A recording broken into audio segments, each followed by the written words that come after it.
All right, welcome to episode 1 of Sheboygan County Community Connections. My name is Tony, and I'm here with Koke. Hello. I work for the Sheriff's Office, been here about 16 years. I'm the positivity guy. I have the positivity booth. My name is Koke. I spread positivity in the community. I'm in recovery. We'll get into that. So our first podcast, we're going to tell you why we're doing this and what it's about. This podcast came about when I was working one night and Koke started dancing in the lobby of the Sheriff's Office. Threw us all for a loop, and I decided I had to figure out who this guy was. Once we got in contact and started talking, I realized there were so many different resources in the community that I'm not aware of in my position. And as we talked, I realized that there's so many people, if I don't know about the resource, there's so many people out there that have even less knowledge of those. So that's kind of the goal of the program, is to have a conversation. We'll invite different guests. Episode 2 will be the drug court program with Health and Human Services. And today we're gonna talk about Koke. Get into my story. Yes, I remember when we met. I was door dashing. I'm a local door dasher. I actually do that because I get to connect with people. But so I was delivering to the sheriff's department here, and I walked in and I saw this cool memorabilia in the glass case when you walk into the lobby. And I was like, oh, I'm definitely dancing in here because I like to do these positivity prancer dances for people to smile. So I set my camera up, do my dance, deliver my food, and I leave. Then I get home and I get a message on TikTok, and it's, oh, we like your positivity, but we want to talk to you about the dance you did in the sheriff's office. And I'm like thinking to myself, wait, can I get in trouble for this? I'm not great at communicating. I'll say that right now. So I'm like, I said, my significant other, I'm like, can I get in trouble for dancing in a public place? I was like, I don't think so. So I go to the meeting. I think it was at 9 o'clock too, so that was even better. I did a video outside. All right, guys, I'm going in, but don't come out. Well, you know where I am. And that really started it off. It was, I feel like it was an instant connection with, number one, the drive to help the community, but just open-mindedness to work with me. I'm an ex-convict. I am in recovery 3 years now, well, a little over 3 years. And I, here in Sheboygan, Sheboygan saved my life. I say it a lot of times because people here believed in me when nobody else did, and gave me the opportunity to enter recovery and get sober, in which in turn led to my fitness. I lost 100 pounds, and I found a love for people in life along the way. And that's how we met, the positivity booth in town. But we can even go back a little further. I'll do the short version of my story. I grew up in Tennessee, pretty tough childhood. My sister and I went through a lot as kids, and I carried that with me for a long time. Shame, PTSD from all of those things, and it led me to prison, many AODAs, drug treatments, and I ended up here in Wisconsin, in Sheboygan, and about 6 years ago, I was working at a restaurant in town here, and I was standing there. I was like, what am I doing? And I went to it hit me like a ton of bricks in the middle of my shift. And I've been a waiter a long time, and I just thought to myself, what am I doing? I can't do this anymore. Put my pad down, walked over to the bartender, his name's Sean actually, and told him, I was like, I need help. I knew he was a mentor. I was like, I'm addicted to pills. I can't quit. I'm going to end up dead, or I'm going to lose everything. I've already lost my car. And because of my addiction, my significant other and I were homeless for a while. And that's how I met one of the board members. Well, I'll get to that. But so I went to Samaritan Hands in town here, another resource I didn't know about. And I went through their outpatient course.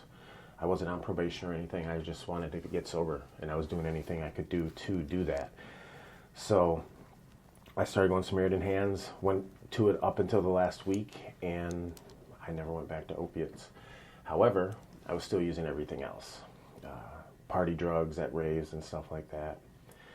And about 3 years ago, a little over now, I was in Watertown dropping my buddy off, started feeling weak, went to ER, had COVID, had pneumonia in my left lung. A doctor walks in, he's like, Koke, I'm going to be honest with you. You're 45 years old, you're 345 pounds, pre-diabetic, high cholesterol, high blood pressure. I just found aneurysms in both your legs. He said, do you want to live? And before that, prison didn't wake me up. My kids being born didn't wake me up, but something did when he asked me that. It clicked. I said, yes, sir, I do want to live. And the first step, I got sober out of there. I stopped using all those drugs and alcohol. Started walking laps around my house, stopped eating fast food, started eating healthy and being positive no matter what. Stopped asking, why is this happening to me? And started asking, how can I get through this? There's that positive mindset that it's not just being, I want to smile. It's being positive when life gets tough. And I think that was the key to me for my success, is being positive no matter how tough things got. It is, yes, I do sprinkles, the sprinkles on top of the cake. However, that positivity gives me the drive to understand that it's going to get better, that it's going to be okay, that I can figure this out. And actually, until now, it's connecting with me. I knew the positivity got me through it, but sometimes I don't realize how. And so I got sober and found a love for people in life and a happiness that I want other people to have. And that's what led me to dancing in the sheriff's department here. I have a positivity booth in the community, and that's the big part of it. I called the local farmers market, the CIO market, and I said, hey, I have an idea. I want to set up a booth to spread smiles. Do you sell anything? No. I want to just give away things and help people be happy. I freestyle, I do all kinds of things, sing, dance, but it's all for the same thing. It's to help people smile. And she goes, no, come on, let me set up at the farmers markets. You spin the positivity wheel, do something positive, you win a prize. Everything's donated at the booth, and that was the beginning of all this in Sheboygan. They gave me a shot to set up my positivity booth, and that's how I met everybody. Started doing the social media videos to help people smile, and that's how I danced here. Became the Positivity Prancer. I dance in stores and checkout lines. I mean, I've been cussed out before. But most of the time, it's always people smile, and they're like, what is he doing? Or what's going on? But for a second, they're like, oh, they can relax. Yeah. So can you just expand on what Samaritan Hand does, or what they offered you as a user? Samaritan Hands offered groups. Man, it's been a while since that was a little while ago. But they have support groups. Tully, who is the head, I believe he's the head of it. He really inspired me. He got pardoned by the governor completely. And to see that, I've never met somebody that actually happened to. Yeah. It's a myth. You don't hear about it much, but it happens. And it's absolutely, and that really motivated me. And just to have people there for the groups, that's where I went. I went to a group once a week, and it really helped me. And actually what stuck with me in that group, because it's all ages, there was a 17-year-old kid in there, and that stuck with me. That person was there battling for their life, and I'm 45 years old saying, poor me. When this kid's in there battling, I was just like, they can do it, I can. So you find yourself in positions now that you would have earlier. However, your mindset is a little different than when you were using, correct? Mm-hmm. Oh, absolutely. Okay, so how do you overcome that if you're still finding yourself in those positions, maybe some of the same people and so on? How do you overcome the urge or the push? You're still in recovery. That's never going to end. How do you keep yourself there? Somehow my need to help somebody else be happy goes over my need to use. And also, it's a life or death with me. If I used to think, I could use a little bit, I'll be okay. And man, for a long time it worked. And eventually it led me, I almost wasn't here anymore. And that's really the showing people the happiness. That overtakes it all. Like I bartend. I go to raves specifically to let people see you can be happy and have fun without being intoxicated or being whacked out on drugs, And when I say whacked out, that's a term I use about myself. I don't talk to anybody else. But I just want people to see that, and that's where it is. It's my need, the connection with people. I need the community as much as people tell me I help them smile. I need them too, because being able to go do that outreach and physically doing that keeps me sober. It absolutely does, because how am I going to help this person if I'm not healthy? Sure, and that's a great mindset to have. I mean, that's something we strive for in law enforcement as well, is if we're not healthy, then how can we help those that we're trying to serve? So is there a special person that helped you through your recovery? Was it mostly just on your own, or was it a group mentality that got you through it? It was really everybody. I say it a lot, the recovery of me, thank you. Because I put myself out there very far on purpose, because if I slip or something's different, I'm going to get called on it. And that's really, I need the community. And I know it more when I was sick. I had COVID not too long ago, and I couldn't go out in the community. I realized that was some of the toughest time I've had in my recovery. But I need to connect. It's the overall everybody working together, hearing success stories from other people when I'm out in the community, but also breaking the barrier and talking to them. Because if I don't say hello, I'm never going to get that knowledge. And it's, to answer your question, it's the community. It's the support as a team. Yeah. Mm-hmm. Yeah, sometimes I think if you take that jump, there's I think it's a Steve Harvey video from one of his game shows, and he talks about taking a jump or taking that leap of faith. And I think that's a big part of it. I don't necessarily care for big crowds or so on, but I also don't like to put myself out there. Here I am with Koke hanging out, who's a positive impact on me, doing a podcast. Who would have thought this would happen? Yeah, either way, like me being a dude here doing this. Yeah, here we are in the sheriff's office with Koke. But ultimately, it's one of those things where you can't, to me, my personal experience tells me that if you're comfortable, you're not going to grow. And if you're not growing, you're not learning. To me, I would much rather spend my life learning and being able to help and show other people how to do things. Whether it's hunting, law enforcement, sports, woodworking, any of the hobbies that I have, if I can learn one new thing and show someone else how to do it, that one thing could be that step for them to be great. And I think that's what Koke's doing here, is spreading the positivity to people that, maybe at the farmer's market, they don't have a nice warm jacket or something, and he can spread that positive aspect of it and just change their day for that day. And maybe that's enough to push that one day for them to find a resource. Unfortunately, sometimes those resources aren't always found. Yeah. And I think that's the main drive for our podcast, is if we don't know about the resources, especially Koke having used resources, and me, on calls explaining what resources there are or trying to get people to them, if they don't have that contact, then how are they ever going to know about the resources or the families of those in recovery or not quite in recovery yet? If we can help a family find a resource to be able to help their child, cousin, mother, father, whoever it is, if they have the proper resources or at least know of those resources, then we've certainly helped in some aspect.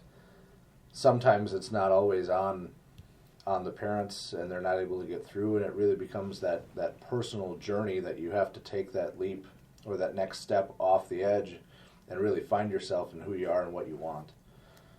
Ultimately, Koke did that, and here we are.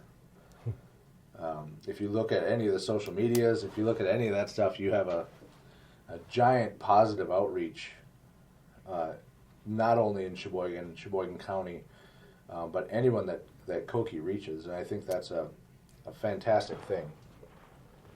So how has social media impacted what you're doing? Aside from us meeting, of course.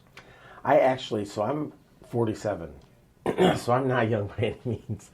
I've never been a social media person, and actually, before I started my journey, mainly because I would get all messed up and say dumb things online to people, and because I was into criminal activity at the time, and I didn't want anybody to see what I was doing also. So I was brand new to social media. I started making videos, and I was like, well, this is a way to start spreading smiles, and I just started doing goofy stuff and pushing myself. Actually, it really, in the beginning, I had a lot of social anxiety. I struggle with anxiety still, and depression. And not so much the depression anymore, that positivity is taken over, but the anxiety was something I wanted to work through. And if you don't know me, I have painted nails. They say positivity, actually sponsored by a local company in town here to help smile.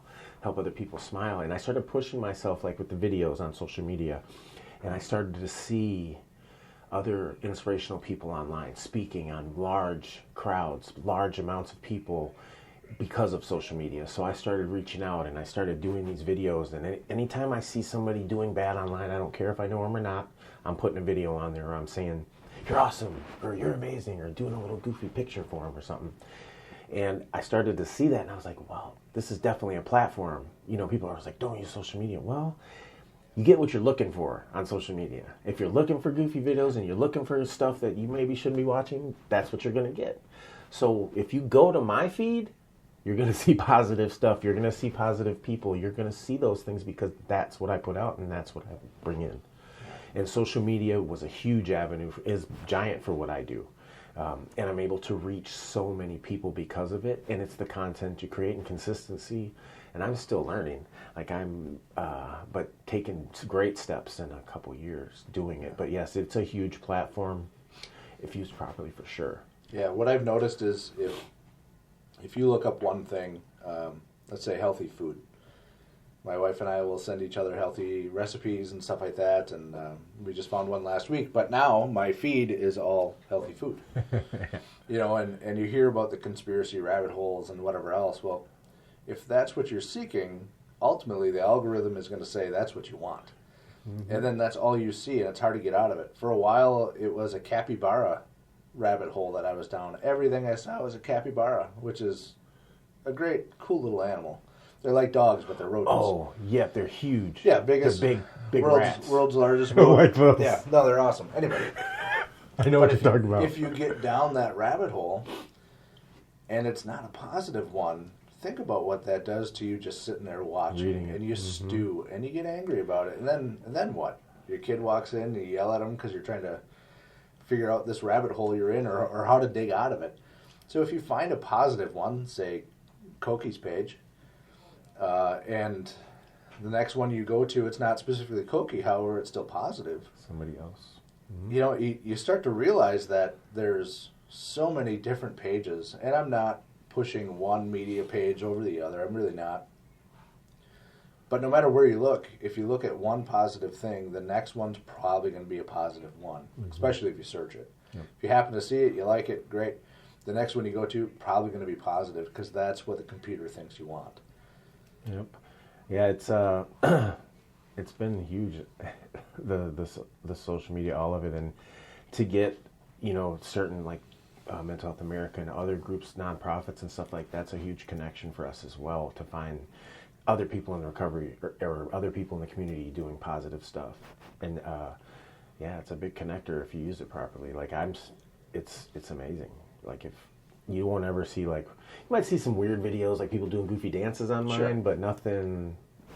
Goofy dog photos and yeah, pretty much whatever you. Unfortunately, it's all there. It just depends on what you look for and how you're trying to spend your day. And you know, in the beginning of this, I have tough skin now. It's not even really tough skin. It's the fact I know I'm understanding is what it is. It's not tough skin. It's the fact I know that maybe that person's going through something. Yeah. But in the beginning of this, I would get up, like sometimes the first thing I see in the morning is people talking, calling me names or saying these things. And it's easy if you don't love yourself or you don't know who you are, it's easy to get upset. It's easy to get mad, but what does that really do? Like, they're never going to hear you or see you. And most of the time, if you click on that account, it's going to be a person with no followers, no nothing, because they made that account to make you mad. Yeah, 100%. You know, and what I do, I switch it. Yeah. I'm super nice to them. I'll tell them a little of my story. And do you know that I've had people apologize to me, like, I'm sorry, man, I was having a crappy day and I took it out on you. Yeah. And to see that, I know that I'm doing what I'm supposed to do. Because you can stop that negativity. You don't have to feed into it. If people start, because people will back me up on my page too, and if they start being negative in my name, I take the whole post down, because the whole point is to stop it before it goes further. Yeah, there's a ex-Navy SEAL named Jocko Willink that has a video, and one of his longer quotes is "good." Ultimately, the video is, you know, tell him about a bad day and he'll tell you, good. Training didn't go well? Good. Now you learned something about it. You got through Your day went bad? Good. fix it for tomorrow. Tomorrow's a new day. And I think it's all mindset. That initial mindset. And I don't know what got you into the initial drug aspect or the crime aspect of it, but your mindset now is good. I learned from it and I moved on. And that's generally how I try to go through my day as well. Is not every day is flowers, roses. No. But ultimately, there's another day. And if I can be positive for my kids, my family, the guys at work, the community I'm out serving, not every day is a great day for everybody. And most of the time when I do have contact with someone in the law enforcement aspect, it's probably one of their worst days. So if I can be positive, I can spread a little bit of cheer and still accomplish the goal and make sure everyone's safe, that's what I'm going to do. And I think that's not always the easiest task. There's some hairy situations we get ourselves into and go from there. But really, there's always another day. If you need help, if you think that, today's the day I'm going to be done with it, there's another day. There's so many resources you can reach out to. If you feel you're stuck in a hole, realize there's people that have been in that same hole. So many now. And I was in one of those before, and there was no resources back then, and I almost didn't make it out of that one. Well, that's just it, is if you're stuck in a hole, there's so many people that are willing to jump down in that same hole. They figured it out once. They're going to help you figure out your way out of that hole. And Koke's raising his hand. Yep. It's my purpose to help people to ease their lives, too. But it really, so just a little sharing here. So I just recently came back from a trip to California that the community helped me get to. It was a celebration of life for my father. But what that did is really solidify the value of a smile. Mm-hmm. Because they're free, but you can put a value on it because I'm sitting here in this office with you because I spread smiles. Yeah. In any, like all the other stuff aside, it's because I started doing videos and doing positivity. Same thing with the trip to California. Same thing with all of those things. And us bringing these resources, it's going to help put smiles on faces. It's going to help families. It helps me, like being here and talking about this stuff. It's good for me too. And to be able to do this, that's the whole key to it. It's the smiles on the end of it. Things are going to be tough. And like you said, I really like the good thing.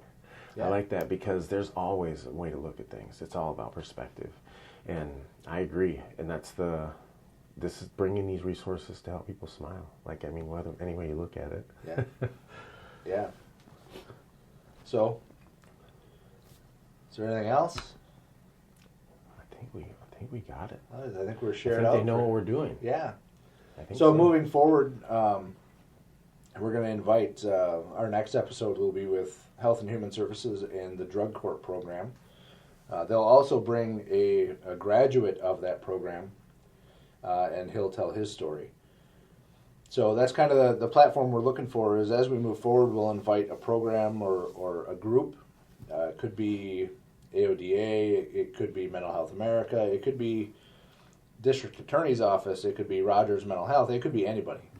But what we're looking for is them to come explain what their resource is, how they can be of help or be used as someone that is in need, and also someone that used that resource and came out with a positive aspect from it. Again, life isn't always roses and flowers and so on, but if we can help someone make it to the next day, that's ultimately the goal. Yes, because we're all in this together. Yep. Big old puzzle. All of us are dope puzzle pieces. Yeah, who would have thought? Yeah. Koke and Tony's puzzle pieces be right next to each other. Yeah. We had no clue. Oh, and don't forget, we're going to get Jordan Love. Oh, yeah, Jordan Love, you're hearing this. Yes. We want to have a chat. Yep, video's coming for that. I'm going to talk Tony into doing a cool video for you. I don't know. Maybe an AI version of Tony doing a video. They make those now. So. Oh, I know. You saw my hair. So, but yeah. Anyway, we hope you enjoyed that first episode. Look for more. You'll find this on the Sheriff's Office webpage, probably the dispatch page, Health and Human Services page, and Koke's social media is all over. Yep, we got Instagram. I'm Koke. Ep1.mc on Instagram. Koke Melo Pablo is my full name on Facebook. The Positivity Booth on Facebook. The Positivity Booth on YouTube. And Stokey 4200 on TikTok. There will be a positivity page coming soon. Stay tuned. Website also. All right, things are in the works. So, Wait, what's this called? So the Sheboygan County Community Connections, or SC3. Yes. Because that's a lot of C's in one row. And it sounds cool. It sounds a lot cooler, actually. Anyway, here we are bringing connections to you, and we'll sign off for today, and we'll see you next episode. Yeah, positive vibes.